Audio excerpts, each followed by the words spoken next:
Hello students, welcome online classes Bishop Academy Senior Secondary School Maharajan. Today I will discuss class Earth Science chapter 3 synthetic fibers and plastics. तो synthetic fibres and plastic में हमने पहला part nylon पर discuss किया था। दूसरा हमारा जो पार्ट है वो है पॉलिस्टर। पॉलिस्टर क्या है कि alcohol organic acid react with together to the make compound called ester. तो थोड़ा सा यहाँ पे जो ईस्टर वर्ड आया है ये थोड़ा सा डिफ़िकल्ट टर्म है, यहाँ पे समझ जाओ कि इसमें हम दो ऑर्गेनिक सब्सटेंस, एक एल्कोहल होता है और दूसरा होता है कार्बोक्सिलिक एसिड। कार्बोक्सिलिक एसिड, इन दो कंपाउंड का जब हम आपस में रिएक्शन कराते हैं तो इससे जो नया प्रोडक्ट बनता है वो बनता है एस्टर कंपाउंड।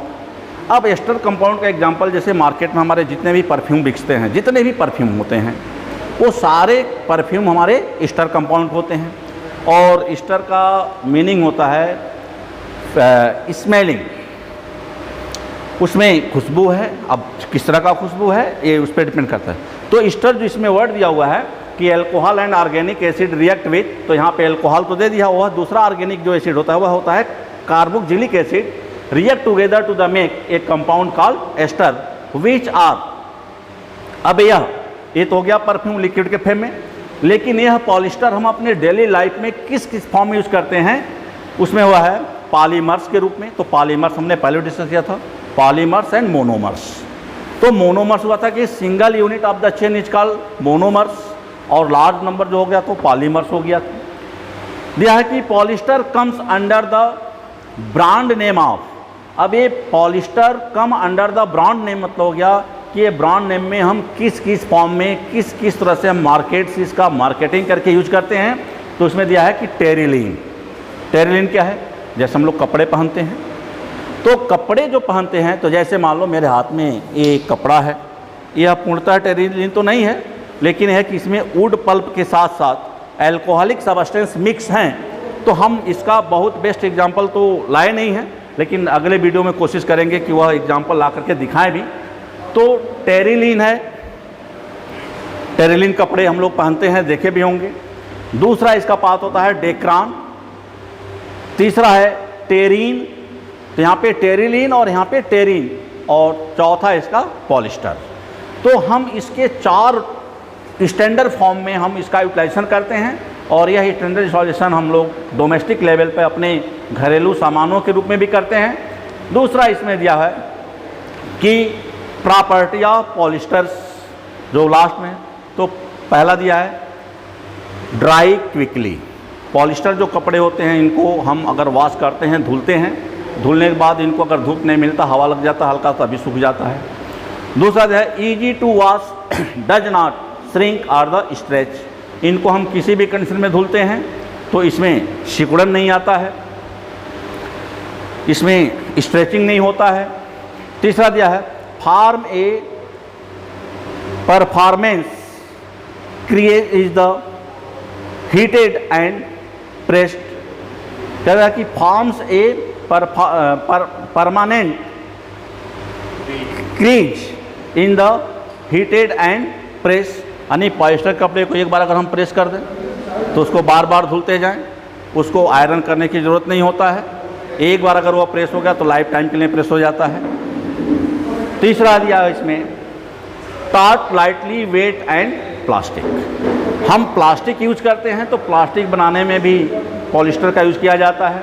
कह रहा है कि टॉट लाइट वेट, बहुत हल्के होते हैं, एंड कॉस्टिक भी होते हैं, महंगे भी होते हैं, और सबसे इसका इम्पोर्टेंट जो पॉइंट होता है resistance to the pest and chemicals. इसमें रेजिस्टेंस पावर ज़्यादा होता है, दैट मीन्स इन कपड़ों की लाइफ जो होता है बहुत लॉन्ग होता है। इसको हम कितना भी पहने ये जल्दी फटते नहीं हैं, तो इस तरह से इनका रेजिस्टिव पावर ज़्यादा होता है। अब इसमें दिया है कि यूज ऑफ पॉलिस्टर्स, पॉलिस्टर की यूज क्या क्या है। तो पहला इसका यूज दिया है making magnetic audio and video. अब मैग्नेटिक ऑडियो एंड वीडियो मतलब क्या हो गया? जैसे हम लोग सीडी डिस्क देखते हैं, उसमें क्या होते हैं? इलेक्ट्रोमैग्नेटिक वेव होते हैं। तो इस तरह के मटेरियल्स जहाँ पे हम मैग्नेटिक वेव को क्रिएट करते हैं, उनका यूज करके जब कोई मटेरियल बनाते हैं तो उनको बनाने में हम पॉलिस्टर का यूज करते हैं। जैसे कैसेट एंड फ्लॉपी डिस्क। दूसरा दिया है high suitable for the shirting suiting, जो हाई क्वालिटी के शर्टिंग शूटिंग होते हैं, जैसे हम लोग कोट बोलते हैं, सूट सिलवाना बोलते हैं, तो हाई क्वालिटी के सूट शर्टिंग बनाने में इनका यूज किया जाता है। तीसरा दिया है mixed with the fibre glass are the moulding it into the helmet protective seats and hills in the boats. तो इसका जो मेजर यूज दिया है कि पहला दिया है कि making the cassette and floppy copy disk copy बनाने में। दूसरा दिया है कि हाई क्वालिटी के शूटिंग शर्टिंग्स बनाने में। तीसरा दिया है mix with the fibre glass to the moulding it into the, जैसे हम लोग बाइक चलाते हैं हेलमेट लगाते हैं क्योंकि हार्ड मटेरियल होता है, प्रोटेक्शन फॉर द हेड के लिए लगाते हैं बनाते हैं, तो इनका हम यूज हेलमेट बनाने में करते हैं। यानी एक तरह से कर लिया जाए तो इसका यूज हम लोग बैकलाइट को बनाने में भी करते हैं। दूसरा इसका पार्ट आता है एक्रिलिक। एक्रिलिक क्या है? Acrylic is the often use as a substitutes are the wool.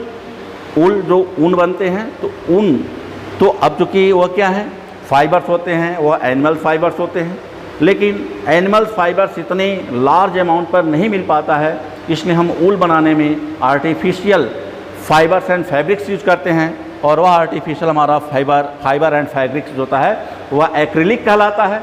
Acrylic fibres are the strong and wrinkles resistance. ये उनके कंपेयर में जो हमारे फाइबर्स होते हैं, जो नेचुरल फाइबर्स होते हैं, उनके कंपेयर में ज़्यादा मजबूत होता है, ज़्यादा ड्यूरेबल होता है, रिंकल रेजिस्टेंस होता है, उसकी रेजिस्टेंस पावर भी ज़्यादा होता है। It is easy to wash and dry quickly. इसको हम आसानी से धुल लेते हैं, सुखा लेते हैं, यानी किसी भी तरह से इसका वॉशिंग हम कर सकते हैं। It is resistance to the moth, oils, chemicals and deterioration on exposure to the sunlight. तो कह रहा है कि it is the resistance to the moth, यानी इसमें हमें जो हमारे इंसेक्ट्स होते हैं या जो हमारे आसपास के इन्वायरमेंट में जो वायरस या बैक्टीरिया होते हैं, तो उनसे भी ये हमारे बॉडी को क्या करता है, प्रोटेक्ट करता है। तीसरा दिया है कि प्रॉपर्टी ऑफ एक्रिलिक, कि एक्रिलिक के कौन कौन से प्रॉपर्टी हैं। तो पहले दिया है कि रेजिस्टेंस टू द मॉथ, कि यह जो जिसके जो हमारे फाइबर्स एंड फैब्रिक्स यूज करके जो हम क्लोथ बनाते हैं, इनका रेजिस्टिव पावर क्या होता है, ज़्यादा होता है। They are the soft win cream resemble wool, बहुत ही मुलायम होते हैं, इनको आसानी से हम मोड़ करके कहीं भी रख सकते हैं।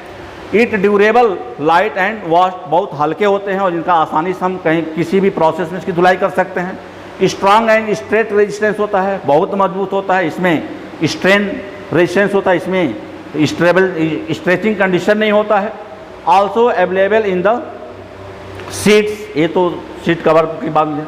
Can be dye in the different colours.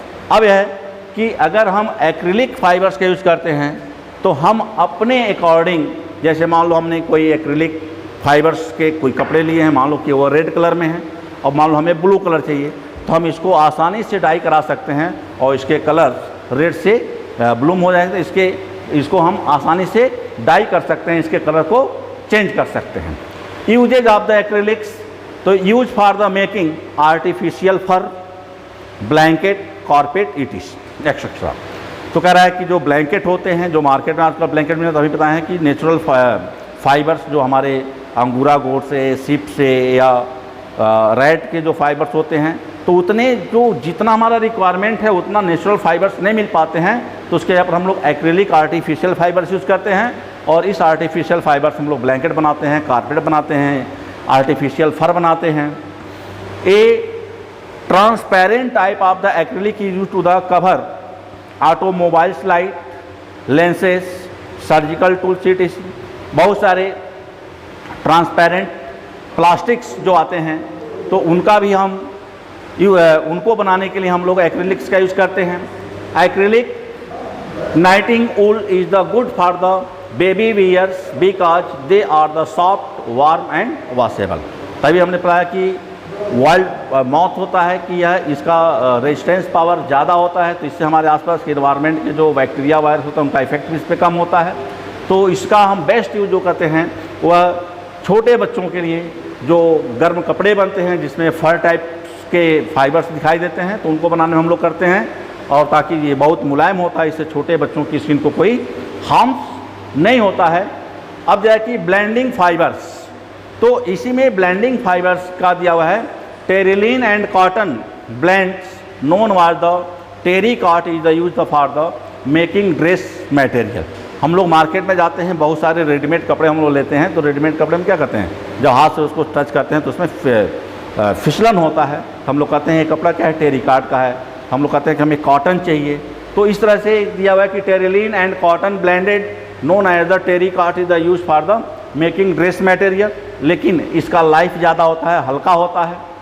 Terylene and wood blend in the known as the terry wool is the known as the substitutes of the costly woollen cloth. अब दिया हुआ है कि जैसे जो सिल्क के कपड़े होते हैं, तो सिल्क भी दो तरह के होते हैं, नेचुरल होते हैं, आर्टिफिशियल होते हैं। तो जो सिल्क बेस्ड कपड़े होते हैं वह ब्लेंडिंग फाइबर्स के होते हैं और चूँकि वह बहुत कॉस्टली होते हैं।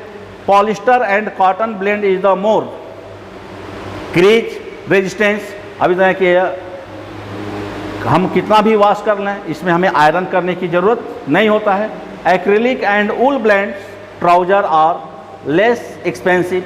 और दूसरी चीज़ होता है कि यह कपड़े हमको मार्केट में सस्ते मिल जाते हैं, यानी हम कम दाम में लॉन्ग ड्यूरेशन क्लोथ को लिए सेलेक्ट कर सकते हैं। Advantage of the synthetics fibres, तो अब कह रहा है कि हमें सिंथेटिक फाइबर्स क्यों यूज़ करना, तो हमने बार बार डिस्कस किया, क्योंकि जो हमारा पॉपुलेशन है, सिर्फ अपनी बात नहीं कर, हमें पूरे वर्ल्ड की पॉपुलेशन की अगर बात करें तो वर्ल्ड पॉपुलेशन में चूँकि हर पर्सन को रहने के लिए घर, खाने के लिए रोटी और पहनने के लिए कपड़े चाहिए, तो इतने लॉन्ग स्ट्रेंथ पर जो नेचुरल फाइबर्स एंड फैब्रिक्स हैं तो वह पॉसिबल नहीं होते हैं।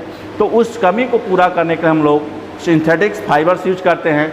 तो पहला दिया है कि इसमें यूज़ किया है, तो पहला तो हमारा यूज है कि जो हमारे नेचुरल फाइबर्स होते हैं उस नेचुरल फाइबर्स के कंपेयर में हमारे जो सिंथेटिक्स फाइबर्स होते हैं वह स्ट्रांग होते हैं, मजबूत होते हैं। Synthetic fibres are the strong so they can make up of the heavy things easily. दूसरी चीज़ होता है कि they are the very light material, बहुत हल्के होते हैं, इसलिए इसके कपड़े अगर हम पहनते हैं तो इनका वज़न हमारे शरीर पर फील नहीं होता है। Retain they are the original shape. Synthetic fibres retain their original shape so it easy to wash and wear, क्योंकि इनको धुलना आसान होता है, क्योंकि आसानी से सूख जाते हैं, कम लाइट में भी सूख जाते हैं। इलास्टिक होते हैं, इलास्टिक प्रॉपर्टी होता है, क्योंकि इलास्टिक बहुत आज डिस्कस नहीं करेंगे। कैन भी इजली भी स्ट्रेच हेड आउट, इसको खींच करके हम लंबाई इसकी थोड़ा बहुत बढ़ा सकते हैं। तो मान लो कि अगर सिंथेटिक फाइबर्स के कपड़े हैं, अगर टाइट भी हो रहा है तो उसको हम आसानी से पहन सकते हैं। Synthetic fibres are the generally soft so they are use in the clothing material, क्योंकि बहुत ज़्यादा सॉफ्ट होते हैं इसलिए इसको हम ज़्यादा वियरिंग कंडीशन कपड़े बनाते हैं हम लोग। कलर्स ने बताया है कि दे आर इजली डाई, इसको हम आसानी से डाई कर सकते हैं। That means they are the colour and variety, colour variety are the available in the market. Cost, अब कॉस्ट की बात करें तो they are the very cheap compare to the natural fibres. जो नेचुरल फाइबर्स एंड फैब्रिक्स होते हैं उनके compare में सिंथेटिक फाइबर्स बहुत सस्ते होते हैं, इसलिए इसकी डिमांड क्या होती है, ज़्यादा होती है। फिर दे है disadvantage of the synthetic fibres. अब कह रहा है कि अगर इतने एडवांटेज हैं तो इसके डिसएडवांटेज क्या हैं, इससे हमको नुकसान क्या क्या है। तो दे है डज नॉट एब्जॉर्ब मॉइस्चर। अब ये है कि इसमें नमी एब्जॉर्ब नहीं होता। जैसे मान लो गर्मी का मौसम, हम कपड़े पहन रहे हैं तो कॉटन कपड़े पहनते हैं तो हमारे शरीर के पसीने को कपड़ा क्या एब्जॉर्ब कर लेता है, लेकिन अगर वह सिंथेटिक फाइबर्स है और ऐसे कंडीशन अगर शरीर में पसीना हो रहा है तो हमारे पसीने को एब्जॉर्ब नहीं कर सकता है, जिससे बहुत सारे स्किन डिजीज की संभावनाएं बढ़ जाती हैं। दूसरा जो है synthetic fibres do not absorb sweats trapping heat in our body, और ये हमारे बॉडी के टेम्परेचर को ट्रैप करता है, यानी सराउंड से वह मिक्सअप नहीं होने देता है। इस तरह से हमारे बॉडी का टेम्परेचर कंटिन्यू क्या होता है, इंक्रीज होता जाता है। रफ फील, सिंथेटिक फाइबर्स में be give rough feel making in unsuitable for the pyjamas, favours underwears it. अब एक दिया है कि इसके अंडरवियर गारमेंट्स नहीं बनाते हैं, क्योंकि इसमें ऊपर का लाइन वो डिस्कस जो कर रहा है कि they are not absorb the sweats, तो हमारे शरीर से जो पसीने होते हैं उनको एब्जॉर्ब नहीं करता है, तो उससे कई तरह के स्किन डिजीज होने की संभावनाएं बढ़ जाती हैं। It is the danger to the wear near fire, they are catch fire easily. अब कह रहा है कि इस तरह के सिंथेटिक फाइबर्स को अगर हम पहन करके अगर सर्दी के मौसम में आग तापते हैं या आग के पास हैं, तो टेम्परेचर ज़्यादा होने के कारण या तो वह मेल्ट हो जाएंगे या फिर उसमें आग पकड़ लेगा। अब जो है कि ब्लेंडिंग फाइबर्स, तो terylene. Thank you. After this we are discuss in this class plastics and their type and what is the advantage and disadvantage of the plastic. Thank you.